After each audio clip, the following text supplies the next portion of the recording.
teman-teman, jadi untuk materi pertama yang akan kita bahas yaitu tentang persalinan preterm. Yuk, check it out. Jadi yang dimaksud dengan persalinan preterm itu yang seperti apa sih? Jadi persalinan preterm itu adalah persalinan kurang bulan yang terjadi pada saat usia kandungan kurang dari 37 minggu. Untuk normalnya, ibu hamil akan melahirkan saat usia kandungan memasuki 37 minggu sampai 42 minggu. Nah teman-teman, untuk janin yang lahir secara prematur ini, dia memiliki berat badan kurang dari bayi yang lahir pada usia kandungan yang sudah cukup bulan, yaitu sekitar 2.500 gram, di bawah 2.500 gram dengan panjang kurang dari 45 cm. Kalau penyebab persalinan preterm kira-kira ada apa saja ya? Yuk kita bahas bersama.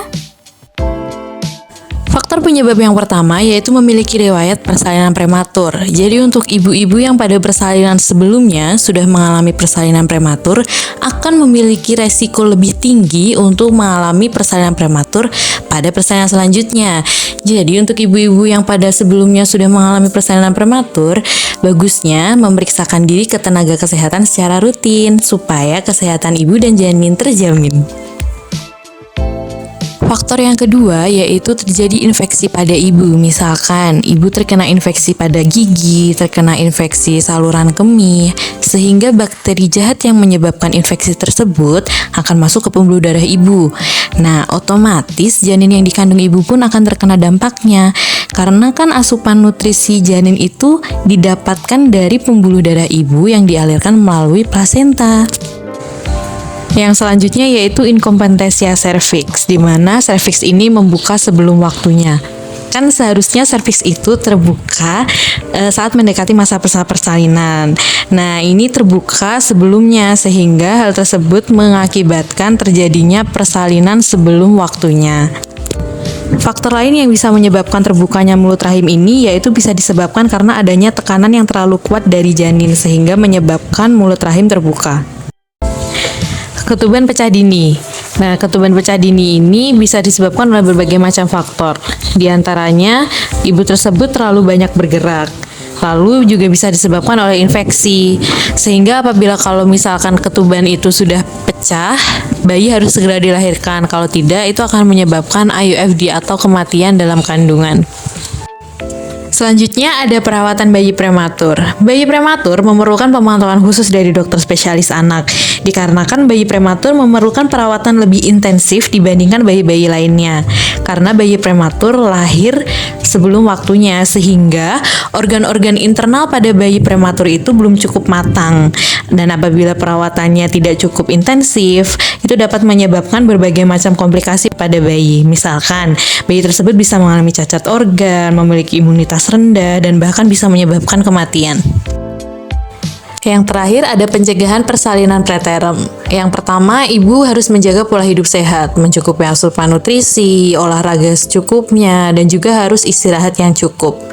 Nah, yang kedua, ibu juga harus menghindari stres karena stres yang berlebihan itu dapat berpengaruh untuk pertumbuhan dan juga perkembangan janin dalam kandungan. Yang ketiga, ibu dapat melakukan pemeriksaan kehamilan secara rutin untuk mengetahui perkembangan dan pertumbuhan janin secara rinci sehingga apabila ada sesuatu yang abnormal dapat ditangani segera. Kehamilan lewat waktu atau post-date. Apa sih kehamilan post-date itu? Kehamilan lewat waktu atau post-date adalah kehamilan yang melampaui usia 294 hari atau lebih dari 42 minggu dengan segala kemungkinan komplikasinya. Kira-kira apa ya penyebabnya? Nah, penyebab terjadinya kehamilan lewat waktu adalah adanya ketidakpastian mengetahui tanggal haid terakhir. Bisa juga terdapat kelainan kongenital anencefalus atau terdapat hipoplasia kelenjar adrenal. Adakah dampak kehamilan post-date untuk bunda dan bayi? Tentu saja ada. Nah, bunda pasti akan merasa cemas dan bertanya-tanya apakah ada yang salah dengan janin dan kehamilannya. Rasa cemas ini akan memicu stres yang secara tak langsung berdampak pada proses persalinan. Misalnya, persalinan menjadi lebih lama dan tekanan darah meningkat. Untuk janinnya sendiri, sel-sel plasenta menjadi rusak, sehingga fungsinya sebagai media untuk menyalurkan nutrisi pun terganggu, dan menyebabkan janin kekurangan asupan oksigen dan nutrisi. Akibatnya, pertumbuhan janin pun menjadi terganggu. Tak hanya itu, tubuh bayi pun akan menciut dan keriput, akibat hilangnya sejumlah lapisan lemak di kulitnya. Lalu, untuk teknik pertolongannya bagaimana? Nah, teknik pertolongan persalinan kehamilan lewat waktu ada dua. Yang pertama, induksi oksitosin. Fungsi obat oksitosin juga untuk memperkuat kontraksi rahim. Itu sebabnya obat oksitosin termasuk salah satu obat untuk induksi persalinan. Sedangkan yang kedua ada seksio sesaria. Operasi sesar atau bedah sesar disebut juga seksio sesaria. Seksio sesaria adalah proses persalinan dengan melalui pembedahan. Kehamilan kembar. Kehamilan kembar adalah ketika seseorang wanita hamil dengan 2 janin atau lebih di saat bersamaan. Dan di sini juga ada jenis-jenis kehamilan kembar loh teman-teman. Yang pertama ada kehamilan identik dan kehamilan tidak identik. Apa sih yang kalian tahu tentang kembar identik? Kembar identik adalah kehamilan kembar yang terjadi dari satu telur yang dibuahi oleh satu sperma. Sedangkan kembar tidak identik adalah kehamilan kembar yang berasal dari 2 telur yang dibuahi sperma yang berbeda ya teman-teman. Dan di sini juga ada faktor terjadinya kehamilan kembar loh. Yang pertama ada ras, keturunan, umur, frekuensi kehamilan, waktu, dan terapi infertilitas. Hayo, kalian pasti mempertanyakan tentang tips kehamilan kembar kan? Yang pertama, ada konsumsi nutrisi yang cukup, hindari merokok, minum alkohol, dan kurangi aktivitas fisik serta istirahat yang cukup ya. Di sini juga ada resiko kehamilan kembar loh teman-teman. Yang pertama ada preeklamsia, restriksi pertumbuhan dalam rahim, BBLR, kelainan prematur, kelainan bentuk kaki, serta abortus dan cacat bawaan. Selanjutnya ada waktu yang tepat untuk persalinan hamil kembar loh. Yang pertama ada di 38 minggu untuk hamil kembar yang masing-masing janin memiliki ketuban dan plasenta. Dan di 34-37 minggu untuk hamil kembar dengan satu plasenta tetapi memiliki 2 kantong ketuban. Dan yang terakhir ada di 32-34 minggu untuk hamil kembar dengan satu plasenta dan satu kantung ketuban. Nah, teman-teman, di sini ada operasi sesar yang disarankan jika terjadi dalam kondisi hamil kembar ya. Yang pertama ada persalinan normal macet, yang kedua hamil kembar dengan satu kantung ketuban. Ketiga, kedua bayi berposisi sungsang atau lintang ya. Yang keempat, bayi kembar lebih dari 2. Dan yang terakhir, plasenta previa. Selanjutnya di sini saya akan membahas tentang intrauterine fetal death. Apa sih UFD itu? Intrauterine fetal death atau stillbirth adalah suatu keadaan di mana kondisi bayi meninggal dalam kandungan atau saat lahir. Umumnya terjadi di usia kehamilan 20 minggu ke atas. WHO membagi UFD menjadi 3 berdasarkan usia kehamilan. Pertama, early stillbirth usia 20-27 minggu, 2, late stillbirth usia 28-36 minggu, dan stillbirth pada usia kehamilan 37 minggu. Biasanya tidak ada tanda darurat sebelum terjadi kematian janin dalam kandungan. Namun gejala yang mungkin terjadi yaitu perdarahan pada vagina dan janin yang jarang atau tidak bergerak sama sekali selama kehamilan. Yuk ketahui penyebab terjadinya UFD. Pertama, ada cacat lahir dengan atau tanpa kelainan kromosom. Kelainan kromosom bertanggung jawab sebesar 15-20% dari semua kejadian bayi lahir mati. Namun, penyebab lainnya bisa karena genetik, lingkungan, dan penyebab yang belum diketahui orang tua. 2. Ada masalah dengan tali pusat. Saat persalinan, tali pusat bayi bisa keluar lebih dahulu sebelum bayi yang keluar. Kondisi ini disebut dengan prolaps tali pusat. Hal ini membuat pasokan oksigen bayi terhalang sebelum bayi mampu bernafas sendiri. Selanjutnya, masalah dengan plasenta. Sekitar 24% masalah plasenta menyebabkan stillbirth. Masalah itu antara lain adalah pembukaan darah, peradangan, masalah dengan pembuluh darah, dan solusio plasenta. Bayi lahir mati juga dapat terjadi karena kondisi kesehatan ibu seperti diabetes gestasional, preeklamsia, lupus, obesitas, trauma atau kecelakaan, dan trombofilia. Kelima, ada intrauterine growth restriction atau IUGR. IUGR ini membuat janin memiliki resiko tinggi kekurangan nutrisi. Pertumbuhan dan perkembangan janin berjalan sangat lambat dapat menaikkan resiko lahir mati. Bayi yang kecil atau tidak tumbuh sesuai dengan usianya beresiko mengalami kematian karena asfiksia atau kekurangan oksigen sebelum atau selama kelahiran. Terakhir, ada infeksi selama kehamilan. Sekitar 1 dari 10 kejadian bayi lahir mati penyebabnya adalah infeksi. Beberapa infeksi tersebut adalah sitomegalovirus, rubella, infeksi saluran kencing dan saluran kelamin, listeriosis, sifilis, dan toksoplasmosis. Lalu, faktor apa sih yang meningkatkan resiko stillbirth? Yang pertama, ibu hamil dengan obesitas. Kedua, ibu yang merokok dan konsumsi alkohol. Ketiga, ibu yang hamil usia di bawah 15 tahun atau di atas 35 tahun. Dan yang terakhir, ibu dengan riwayat stillbirth di kehamilan sebelumnya. Ada beberapa cara yang bisa dilakukan untuk mencegah terjadinya stillbirth loh. Yang pertama, rutin memantau pergerakan janin. Pantau pergerakan janin setiap hari. Akan lebih baik jika mencatat setiap gerakannya untuk diberikan pada dokter saat konsultasi. Yang kedua, tidur menghadap kiri. Pembuluh darah akan menyuplai oksigen dan darah kepada janin lebih lancar. 3. Berhenti merokok dan konsumsi alkohol. Hal tersebut menghambat penyaluran oksigen dan nutrisi dari ibu ke janin yang bisa memicu bayi lahir mati. 4. Menjaga berat badan, karena obesitas dapat memicu komplikasi pada kehamilan. Selanjutnya, kita akan membahas tentang IUGR atau yang biasa dikenal dengan intrauterine growth restriction. Berikut penjelasannya. IUGR itu apa sih? Yuk kita lihat. IUGR sendiri merupakan gangguan pertumbuhan janin pada rahim ibu, yang pada umumnya gangguan ini menyebabkan ukuran atau berat badan janin itu kurang dari usia yang sebenarnya. Jadi misalkan usia kandungan janin tersebut 37 minggu, namun perkembangan dan pertumbuhannya seperti bayi dengan usia 26 minggu.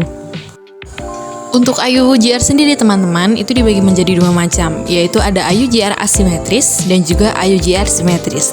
IUGR simetris itu hanya satu anggota bagian yang mengalami keterlambatan tumbuh, sedangkan IUGR simetris dia mengalami keterlambatan pertumbuhan secara menyeluruh. Berikutnya kita akan membahas tentang faktor-faktor yang mempengaruhi terjadinya IUGR. Yang pertama, adanya gangguan pada plasenta. Sudah kita ketahui bahwa plasenta itu mempunyai tugas untuk menyalurkan oksigen dan nutrisi kepada janin. Sehingga kalau terjadi masalah dengan plasenta, otomatis penyaluran oksigen dan nutrisi kepada janin pun juga ikut terhambat. Selanjutnya ada ibu hamil dengan preeklamsi. Ibu hamil dengan tekanan darah yang tinggi itu akan menyebabkan penyempitan pada pembuluh darah, sehingga itu dapat menghambat penyaluran oksigen dan nutrisi ke janin karena darah sangat berperan penting dalam hal tersebut. Faktor yang selanjutnya yaitu pola hidup ibu yang tidak sehat seperti merokok, minum alkohol, kurang makan sayur dan buah, dan juga mengkonsumsi obat-obatan yang terlarang. Sehingga hal tersebut sangat berpengaruh kepada janin. Resiko lain yang dapat diterima oleh janin yaitu terganggunya proses pertumbuhan otak dan juga tubuhnya, dapat menghambat pengantaran nutrisi ke janin, mengganggu perkembangan sistem syaraf dan motorik, dapat menyebabkan janin cacat lahir, bahkan dapat menyebabkan IUFD atau kematian dalam kandungan. Berikutnya ada komplikasi-komplikasi yang akan terjadi apabila terdapat kondisi dengan IUGR. Kondisi yang dapat dialami bayi saat lahir yang pertama yaitu bayi tersebut memiliki resiko untuk lahir secara prematur atau belum bulannya. Kemudian bayi bisa mengalami hipoglikemia, kemudian BBLR atau berat badan lahir rendah, kemudian mudah sakit, dan juga mudah mengalami hipotermia atau kedinginan. Nah, untuk selanjutnya kita akan membahas tentang pencegahan IUGR. Gimana sih cara mencegahnya? Yang pertama, ibu bisa rutin memeriksakan kandungan sehingga kita bisa mengetahui kondisi ibu dan janin. Kemudian ibu bisa menjaga pola hidup sehat, rajin olahraga, jangan stres dan juga selalu berpikiran positif. Kita next ke materi selanjutnya yuk.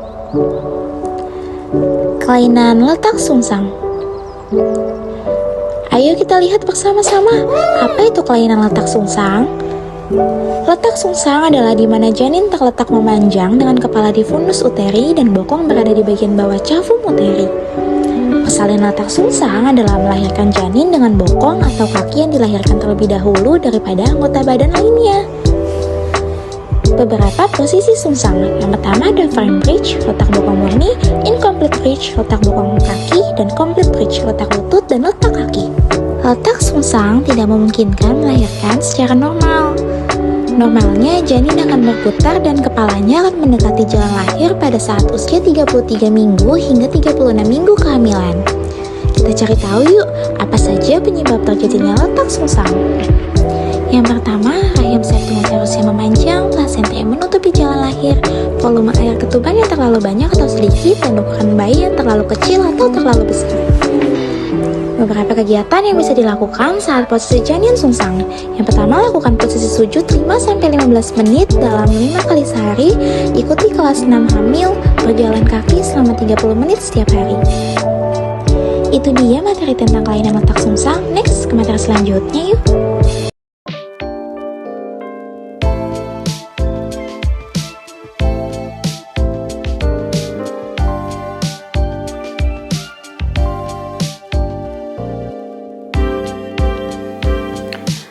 Air ketuban merupakan salah satu hal yang sangat berperan penting bagi janin di dalam kandungan.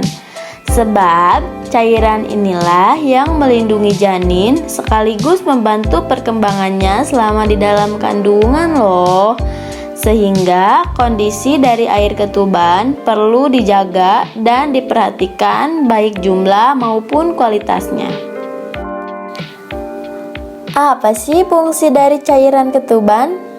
Cairan ketuban memiliki fungsi yang pertama untuk melindungi janin dari tekanan luar, mencegah infeksi, dan melindungi janin dari benturan. Dari mana sih air ketuban itu? Air ketuban berasal dari air dari tubuh ibu, dan sebagian besar air ketuban berasal dari air kencing si janin loh teman-teman. Kelainan cairan ketuban ada polihidramnion dan oligohidramnion. Apa sih polihidramnion itu? Jadi polihidramnion itu adalah cairan ketuban yang terlalu banyak atau melebihi 2 liter. Insidensi hidramnion ini biasanya dijumpai sekitar 1% dari semua kehamilan. Kemudian ada oligohidramnion. Nah, kalau oligohidramnion ini kebalikan dari polihidramnion tadi ya, atau jumlah cairan ketuban lebih sedikit sekitar kurang dari 500 cc. Apa sih penyebab terjadinya polihidramnion dan oligohidramnion? Penyebab terjadinya polihidramnion dari ibu bisa disebabkan karena mempunyai riwayat penyakit diabetes mellitus maternal dan infeksi kehamilan.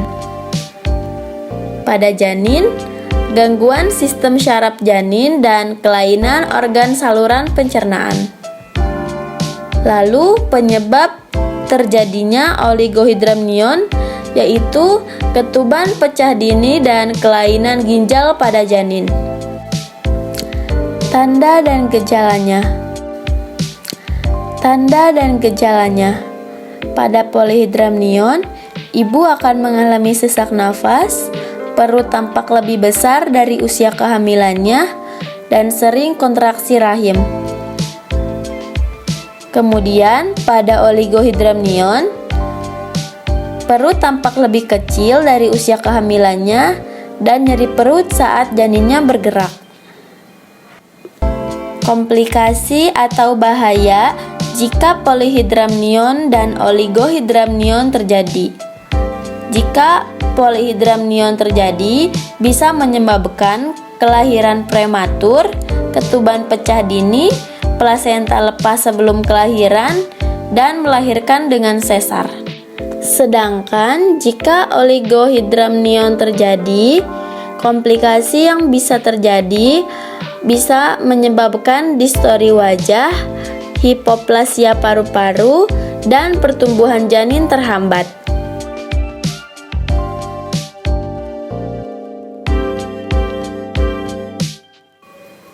Faktor dan resiko pada polyhydramnion, yang pertama ada infeksi bawaan, kedua kelainan pencernaan janin, ketiga hemoglobin janin kurang, keempat masalah plasenta.